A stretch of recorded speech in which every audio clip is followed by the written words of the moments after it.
السلام علیکم رحمۃ اللہ وبرکاتہ۔ آج ہم ایک ایسے مسئلے پہ بات کرنے جا رہے ہیں جو عید الاضحیٰ پہ ہر سال سمجھنا ضروری ہے۔ قربانی کس کے نام سے کرنی چاہیے؟ کیا صرف اللہ کے لیے یا کسی بزرگ یا مرحوم کے لیے بھی قربانی کی جا سکتی ہے؟ 90% لوگ اس مسئلے میں غلط کرتے ہیں۔ آئیے ڈاکٹر اسرار احمد صاحب کے تفصیلی بیان سے اس حقیقت کو سمجھتے ہیں۔ دیکھیے، اسلام میں جو 4 عبادات فرض کی گئی ہیں، جو 4 ارکان ہیں، ایک رکن تو ہے جس کا تعلق ہے عقیدے سے، کلمہ شہادت، اور 4 ارکان وہ ہیں جن کا تعلق عبادات سے، نماز، روزہ، حج اور زکوٰۃ۔ ان میں ایک عجیب قسم کی تقسیم ہے۔ مثلاً 1 2 جمع 2 کی تقسیم بنتی ہے۔ 2 عبادات ان میں سے وہ ہیں جو ہر مسلمان پر فرض ہے، امیر ہو، غریب ہو، مرد ہو، عورت ہو، ہر ایک پر فرض۔ نماز اور روزہ، یہ دونوں چیزیں ہر ایک پر فرض ہیں۔ لیکن 2 وہ ہیں کہ جو صرف صاحب استطاعت لوگوں پر فرض ہے، وہ عام نہیں ہے۔ جو صاحب نصاب ہیں ان پر زکوٰۃ ہے، جو صاحب استطاعت ہیں، حج کرنے کی استطاعت رکھتے ہیں، ان پر حج ہے۔ اس میں 2 جمع 2 کی ایک تقسیم اور آتی ہے، ایک اور اعتبار سے۔ قرآن میں زیادہ ایمفیسس 2 عبادات پر ہے، نماز اور زکوٰۃ۔ اقیموا الصلاۃ وآتوا الزکاۃ، اقیموا الصلاۃ وآتوا الزکاۃ، اقیموا الصلاۃ وآتوا الزکاۃ، یقیمون الصلاۃ ویؤتون الزکاۃ۔ یہ گویا کہ بندھا ہوا ہے ایک جوڑا، جبکہ یہ صورتحال جو ہے روزے کی بھی نہیں ہے اور حج کی بھی نہیں ہے۔ صلاۃ اور زکوٰۃ کا حکم بے شمار مرتبہ قرآن میں آیا، اور روزے کے سارے احکام ایک مقام پر سورہ بقرہ کے 23ویں رکوع کی 6 آیات میں سب کا سب بیان ہوا۔ باقی تو بعض جگہوں پر اس کا صرف اس اعتبار سے تذکرہ ہے کہ اگر کوئی کفارہ ادا کرنا ہے اس کے لیے اتنے روزے رکھ لو، ورنہ یہ ہے کہ روزے کا اپنی جگہ پر مستقل بذات جو ہے وہ ذکر یا حکم موجود نہیں۔ اس اعتبار سے غور کیجئے، حج کا معاملہ بھی یہی ہے۔ وہ ایک تو یہ کہ سورہ آل عمران میں اس کی فرضیت کا ذکر آیا، وہ میں نے آیات آپ کو پڑھ کر سنائی ہیں، 2 آیات، ان پر ابھی گفتگو کریں گے۔ سورہ بقرہ کے 24ویں اور کچھ 25ویں رکوع میں کچھ اس کے مناسک بیان ہوئے، سورہ حج کے 4تھے رکوع میں اس کے مناسک بیان ہوئے، بس باقی پورے قرآن میں تو اس کا ذکر نہیں ہے۔ تو اس اعتبار سے فرق ہو گیا 2 جمع 2 کا۔ لیکن یہ جو جن کی اہمیت اس اعتبار سے کم ہو گئی ہے، اللہ تعالیٰ کی عجیب حکمت نظر آئی کہ ہماری جو 2 عیدیں ہیں وہ ان 2 عبادات کے ساتھ منسلک کر دی گئی۔ روزوں کے اختتام پر عید الفطر، حج کے ساتھ عید الاضحیٰ۔ تو گویا کہ ان 2 عبادات کی اہمیت میں اگر کسی درجے میں کوئی کمی محسوس ہوتی ہے قرآن مجید کے بیان کے حوالے سے، تو اس کی تلافی اس سے ہو جاتی ہے کہ عیدین ہماری 2 ہی عیدیں ہیں، 2 ہی تہوار ہیں، اور وہ ان 2 عبادات کے ساتھ جوڑ دیے گئے۔ اب آخری بات سمجھیے، 3 جمع 1 کی بھی ایک تفریق ہے۔ 3 عبادات وہ ہیں جو موقت ہیں صرف، یعنی معلق بالزمان، ان کا تعلق وقت کے ساتھ ہے، یہ نہیں کہ کسی خاص جگہ سے متعلق۔ نماز ہر جگہ فرض ہے، ہاں البتہ اس کا وقت آئے گا۔ اگر سورج جو ہے نصف النہار سے ڈھلکے گا تو ظہر کا وقت ہوگا۔ اگر کسی وجہ سے اللہ تعالیٰ کی حکمت ہو کہ سورج وہیں کا وہیں کھڑا رہ جائے تو ظہر کا وقت آئے گا ہی نہیں، ظہر فرض ہوگی ہی نہیں۔ مغرب اسی وقت فرض ہوگی جبکہ سورج غروب ہو جائے۔ اگر کسی وجہ سے سورج غروب نہ ہو، اور کیا پتہ یہ ساری باتیں جو ہے قیامت کا جو زلزلہ آنے والا ہے اس میں یہ ساری ہی باتیں ہونے والی ہیں، سورج مغرب سے طلوع ہوگا، یہ تو وضاحت کے ساتھ کہا گیا ہے۔ تو مغرب کا وقت نہیں آئے گا۔ اسی طریقے سے رمضان کا مہینہ آئے گا تو روزے فرض ہوں گے۔ اس حوالے سے یہ زمانے کا تعلق تو ہے لیکن کسی مکان سے کوئی تعلق نہیں۔ حج وہ ہے جس کے تقریباً تمام مناسک جو ہیں وہ ایک خاص مقام پر ادا ہوتے ہیں۔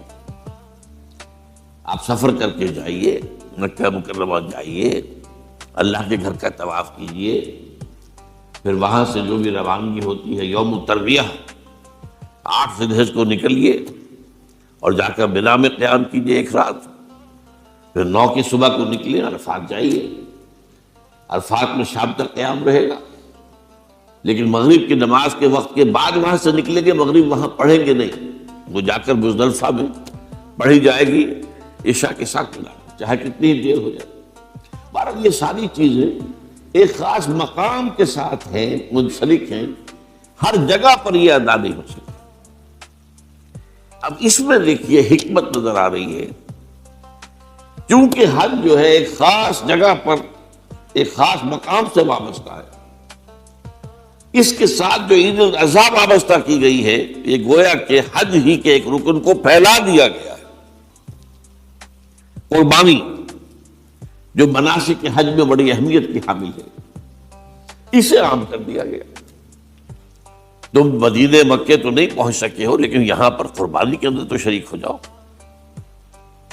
اور بعض مشابہتیں اور بتائی گئی ہیں کہ ذی الحجہ کا چاند طلوع ہو جائے تو اس کے بعد حجامت نہ کراؤ، ناخن نہ کاٹو، وہ جو کچھ بھی آپ کو معلوم ہے احرام کی کچھ پابندیاں ہوتی ہیں، ایک مشابہت کسی درجے میں، ٹھیک ہے ہم وہاں نہیں ہیں لیکن ان کے ساتھ ایک مشابہت پیدا ہو رہی ہے۔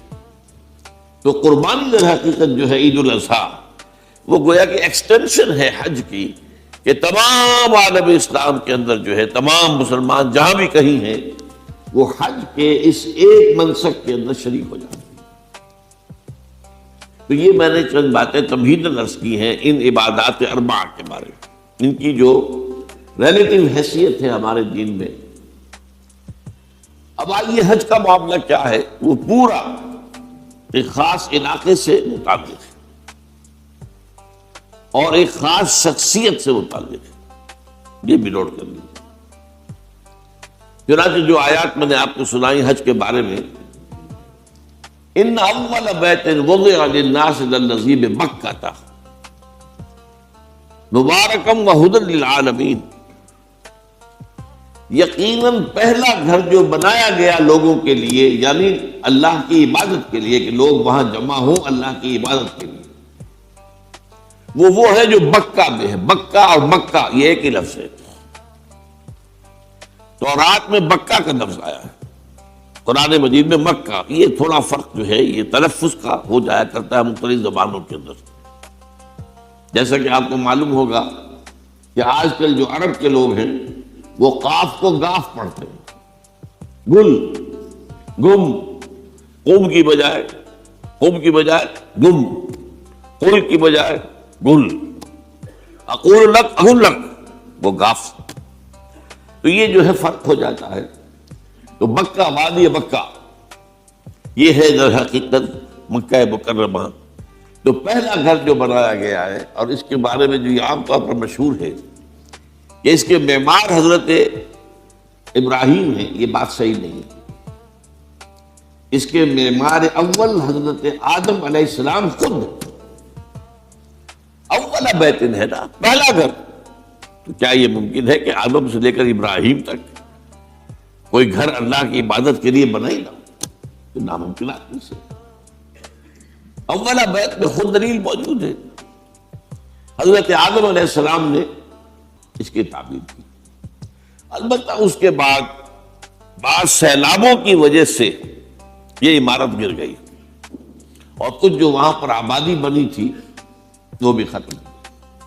تو ایسے آتے ہیں، آپ کو معلوم ہے کہ یمن میں جب ان کا ایک بند ٹوٹا تھا بہت بڑا، سد معارب، تو پھر وہاں جو اتنی خوشحالی تھی اور جو وہاں پر جو باغات تھے اور جو کھیتیاں سب برباد ہو، اور وہاں سے لوگ جو ہے نقل مکانی کرنے پر مجبور ہو گئے۔ یہی یمن کے قبائل تھے جو جا کر شام اور عراق میں آباد ہوئے. یہی یمن کے دو قبیلے تھے جو مدینے میں آ کر آباد ہوئے، اوس اور خزرج. یہ یمن کے قبیلے تھے. تو اس بند کے ٹوٹنے کے بعد اگر خدا نہ خواستہ اگر ہمارا تربیلا ڈیم ٹوٹ جائے کیا ہوگا؟ پچھلے دنوں خبریں آئی ہیں اخبارات میں کہ ہندوستان میں غور ہو رہا ہے اس پر کہ تربیلا ڈیم کو اڑا دو. وہ سوچتے ہیں پاکستان کو ختم کرنے کی سبیل کیا ہو سکتی ہے، تو بڑی سمپل ہے اور بڑا آسان کام ہے. بمبارڈمنٹ کر دینا جو ہے ٹھیک ہے، ان کا جہاز آئیں، کچھ کو ہم گرا بھی لیں گے، لیکن کچھ تو آ کر جو ہے وہاں پر وہ اپنے بم جو ہے وہ ہدف کے اوپر گرا جائیں گے. کیا ہوگا؟ یوں سمجھیے کہ جو سونامی کا آیا تھا سیلاب، وہ سونامی کا سیلاب آئے گا بھارت پاکستان کے اوپر اور ہر چیز تباہ و برباد ہو جائے گی. کم سے کم یوں سمجھیے کہ تقریباً 100 میل کی چوڑائی میں، اور یہ سب جو ہے ریگستان بن جائے گا، ہر چیز ختم ہو جائے گی. خدا نہ خواستہ. دوبارہ سد معارف کے بعد یہ صورتحال واقع ہوئی تھی. تو اس کے بعد سے یہ جو ہے یہ اللہ کا گھر یہ جو ہے گرا ہوا تھا. اس کی کوئی اب صرف یہ کہ قواعد رہ گئے تھے. قواعد کہتے ہیں جو بنیادیں ہوتی ہیں، وہ پھر اللہ تعالیٰ نے حضرت ابراہیم کو بتائیں کہ یہ ہیں وہ بنیادیں جن پر کہ وہ گھر ہوتا تھا. وَإِذْ يَرْفَعُ إِبْرَاهِيمُ الْقَوَاعِدَ مِنَ الْبَيْتِ وَإِسْمَاعِيلُ. ان بنیادوں پر حضرت ابراہیم اور اسماعیل نے مل کر دو معماران حرم نے یہ عمارت جو ہے دوبارہ تعمیر کی ہے. تو گویا کہ حضرت ابراہیم علیہ السلام معمار دوم ہے، معمار اول اس کا جو ہے وہ خود حضرت آدم علیہ السلام. فیہ آیات بینات مقام ابراہیم. مقام ابراہیم ہے، جو بھی وہاں گئے ہیں انہوں نے دیکھا ہے کہ ایک پتھر تھا جس پر کھڑے ہو کر حضرت ابراہیم علیہ السلام تعمیر کر رہے تھے. اب آج تو آپ کو معلوم ہے اسکیفولڈنگ لگ جاتی ہے، بانس لگ گئے، یا آج کل تو جو ہے پائپ جو ہے لوہے کے اس سے لگا کر، تو جیسے جیسے عمارت اٹھتی جا رہی ہے اسی طریقے سے اس کے ساتھ جو ہے وہ چل رہے ہیں اور ان کے اوپر کھڑے ہو کر تعمیر ہو رہی ہے. تو اس وقت کچھ نہیں تھا. تو ایک پتھر ایسا تھا کہ جو خود بخود اٹھتا تھا اللہ تعالیٰ کے اٹھانے سے، یا یوں کہیے کہ ملائکہ کے اٹھانے سے، اور اسی پر حضرت ابراہیم کھڑے ہو کر وہ پتھروں کے اوپر پتھر رکھتے جا رہے تھے. اور اس کی وجہ سے اس پتھر کے اوپر کتنی دیر کھڑے رہنا ہوا ہوگا حضرت ابراہیم علیہ السلام کا کہ اس پر ان کے پاؤں کے نشان بنتے ہیں. وہ ہے مقام ابراہیم، جو آپ نے دیکھا ہوگا کہ وہاں ایک بہت خوبصورت قسم کا ایک پنجرا سا بنا ہوا ہے اور اس کے اندر وہ مقام ابراہیم ہے. اور جب بھی طواف کرتے ہیں تو طواف کے بعد 2 رکعتیں جو ہے وہ پڑھی جاتی ہیں ابراہیم، مقام ابراہیم کے پیچھے جتنا بھی قریب تر ہو کر پڑھا جا سکے، لیکن بہرحال رخ ادھر رہے. تو فی آیات بینات مقام ابراہیم ومن دخلہ کان آمنا. تو ایک تو یہ کہ وہ نشانیاں ہیں وہ اللہ تعالیٰ جن لوگوں کی کہ دل کی آنکھ کھلی ہو، روحانی آنکھیں کھلی ہو، ان کو دکھاتا ہے. اور ایک وہ ہے کہ جو ہماری ان سامنے کی ظاہری آنکھوں کو بھی نظر آتی ہے. یہ نوٹ کر لیجئے کہ یہ مقام امن کا گہوارہ رہا ہے. عرب میں لوٹ مار، قتل، غارت، قتل کے بدلے میں قتل، پھر قتل کے جواب میں قتل چلتا تھا.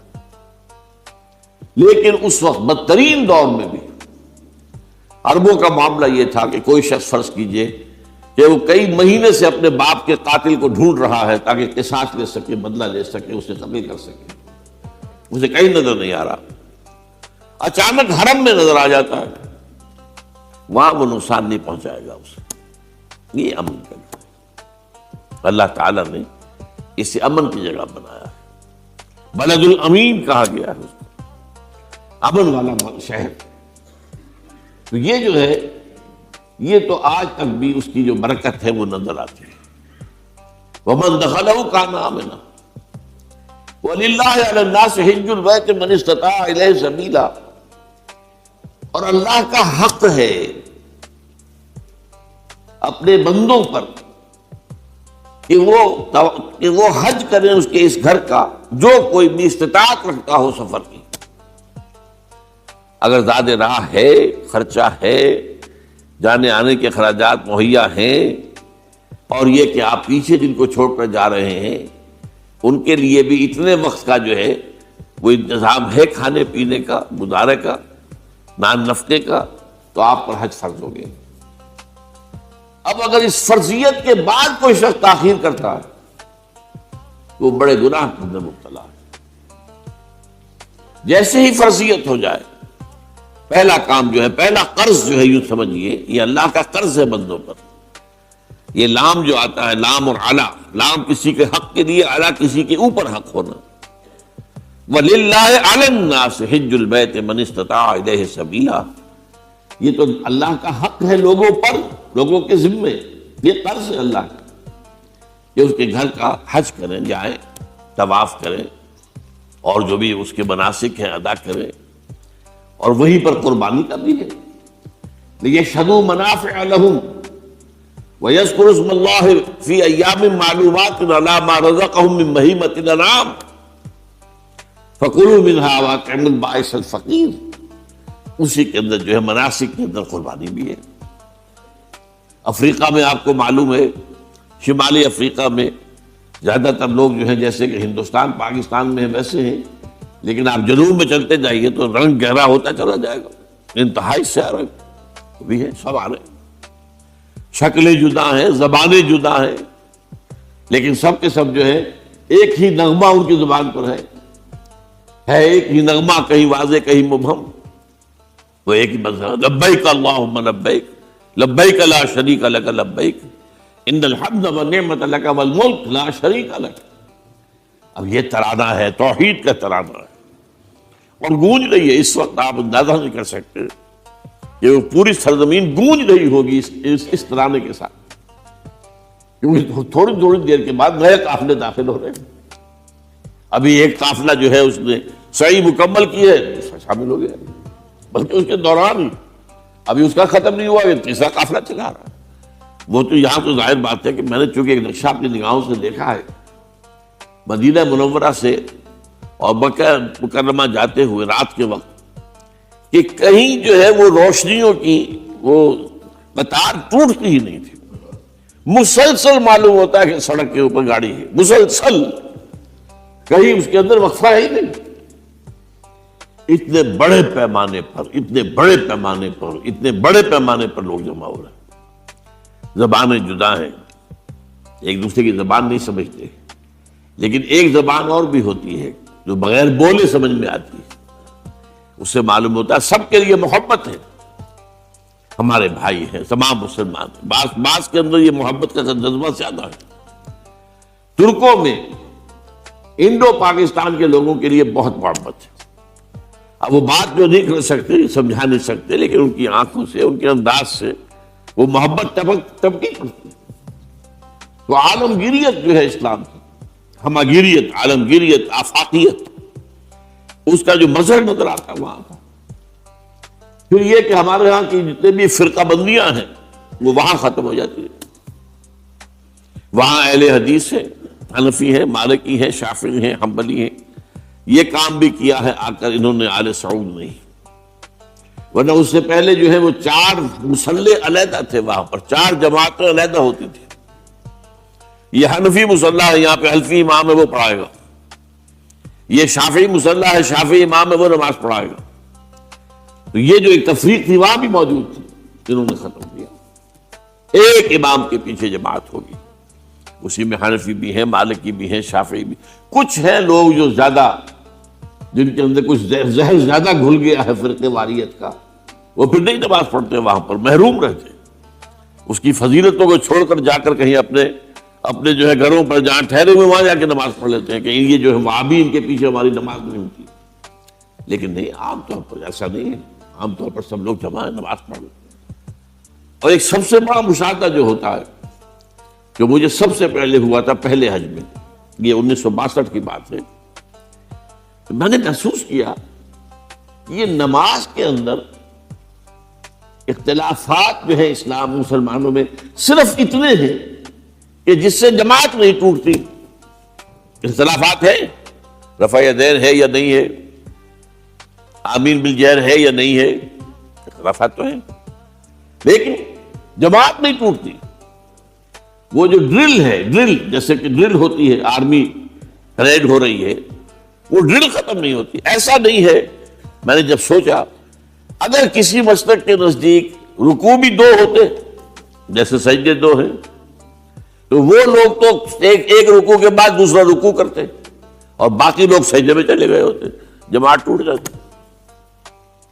یا اگر کسی کے نزدیک ہر رکعت کے اندر جیسے رکوع ایک ہے، سجدہ بھی ایک ہی ہوتا، تو کچھ لوگ تو ایک سجدہ کر کے کھڑے ہو جاتے ہیں اور دوسرے لوگ جو ہے دوسرا سجدہ کر رہے ہوتے ہیں، جماعت ٹوٹ جاتی. تو یہ میں سمجھتا ہوں کہ یہ کس کی حکمت ہے، کس نے یہ طے کیا کہ ٹھیک ہے آپ میں رنگا رنگی بھی ہو، اے ذوق اس چمن کو ہے زیب اختلاف سے، اختلاف بھی ہے، رفع یدین بھی ہو رہا ہے، آمین بالجہر بھی ہو رہا ہے، نہیں بھی ہو رہا ہے، سب کچھ ہے، لیکن وہ اجتماعیت نہیں ٹوٹ رہی.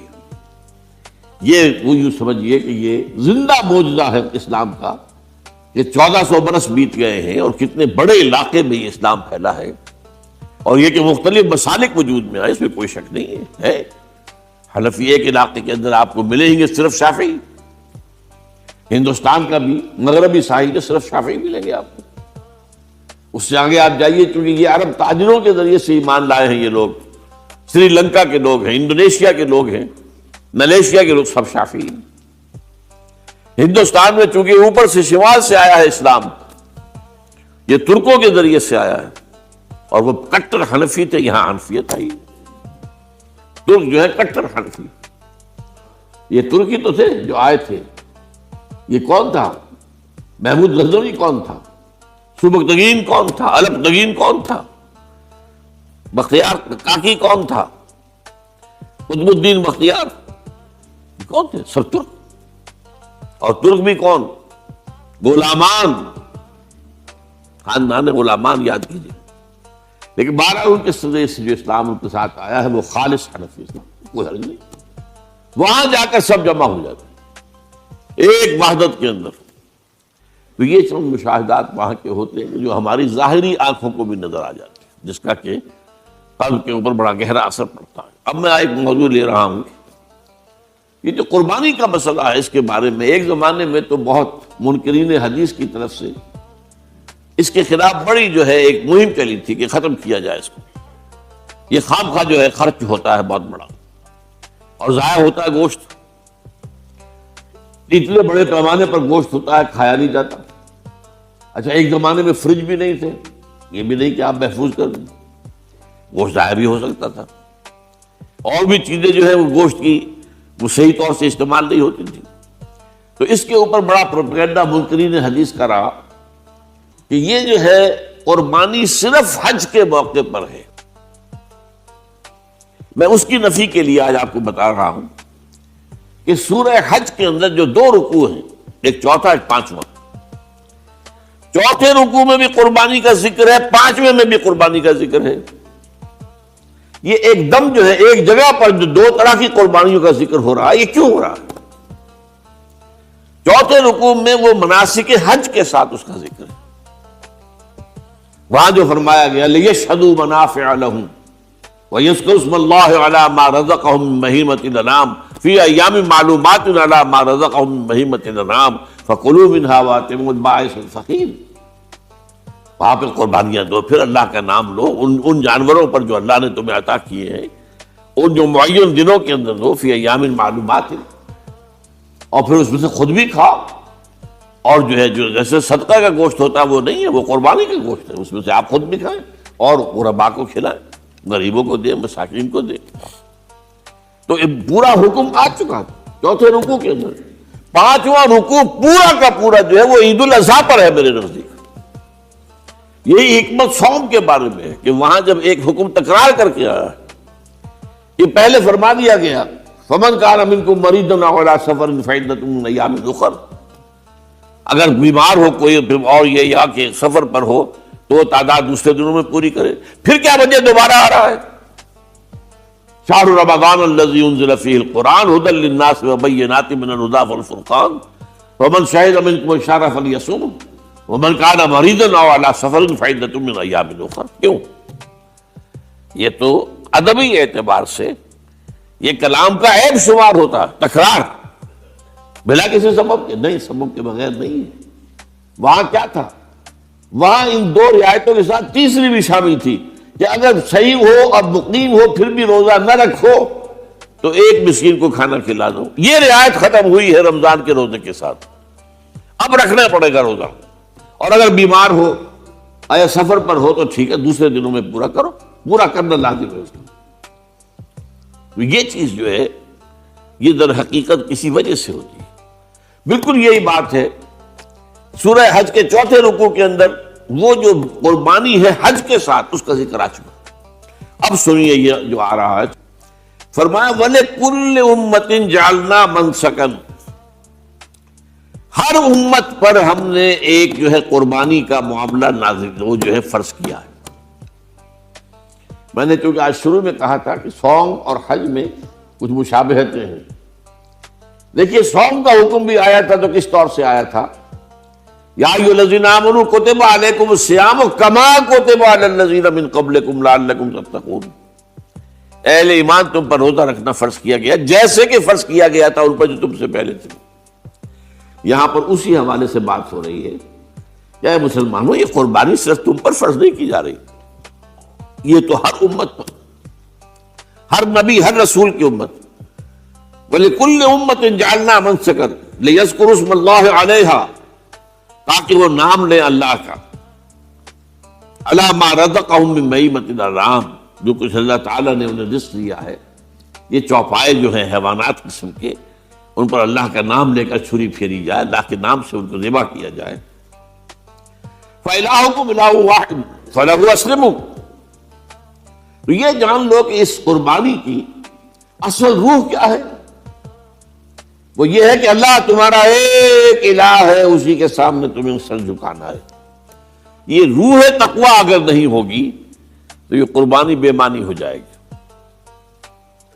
نماز و روزہ و قربانی و حج یہ سب باقی ہیں، تو باقی نہیں ہے۔ جب اللہ تعالیٰ کے ساتھ تعلق نہیں ہے تو یہ ساری چیزیں ریچولز بن جائیں گی۔ اب یہ بھی ہوتا ہے 20-20 25-25 ہزار کے بکرے جو ہیں وہ لوگ لیتے ہیں، پھر ان کو گھماتے ہیں پھراتے ہیں، ان کے اوپر ریشمی چادریں چڑھاتے ہیں، جو ہے وہ مہندی لگا کر، بہرحال وہ چیزیں جو ہیں یہ اظہار اس طرح کا یہ تو پسندیدہ نہیں ہے۔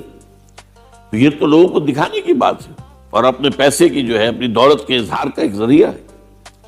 لیکن یہ کہ بہرحال قربانی انسان کرے اور یہ کہ اس کے اندر روح جو ہے تقویٰ کی وہ موجود ہوگی۔